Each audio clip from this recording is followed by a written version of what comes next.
क्या आपने कभी सोचा है कि मरने के बाद रूहें कहाँ जाती हैं? एक ऐसी दुनिया जहां वक्त थम जाता है। आइए आज हम इस राज को जानते हैं, तो वीडियो को आखिर तक देखें और उसे अपने दोस्तों के साथ जरूर शेयर करें। जब इंसान की मौत करीब होती है तो मुल्कुल मौत उसकी रूह कब्ज करने के लिए आता है।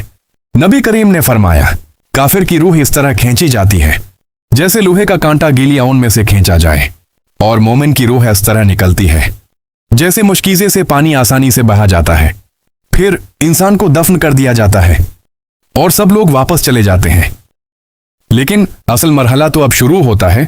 कब्र में दो फरिश्ते आते हैं जिन्हें मुनकर और नकीर कहा जाता है। वो इंसान को उठाकर बैठाते हैं और उससे 3 सवाल करते हैं।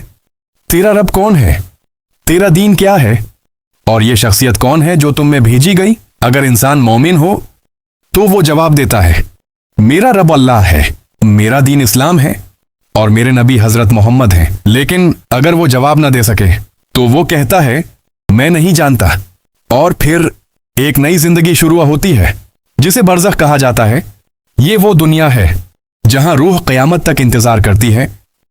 अगर इंसान ने नेक जिंदगी गुजारी हो तो कब्र उसके लिए जन्नत का बाग बन जाती है, रोशनी, सुकून और राहत। लेकिन अगर वो गुनाहों में डूबा रहा हो तो कब्र अज़ाब, अंधेरों और तकलीफ का घर बन जाती है।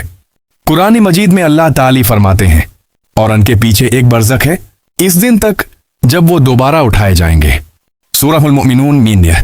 ये इंतजार है क़यामत के दिन तक जब हर एक का हिसाब होगा। अभी भी वक्त है, अपनी आखिरत की तैयारी करें।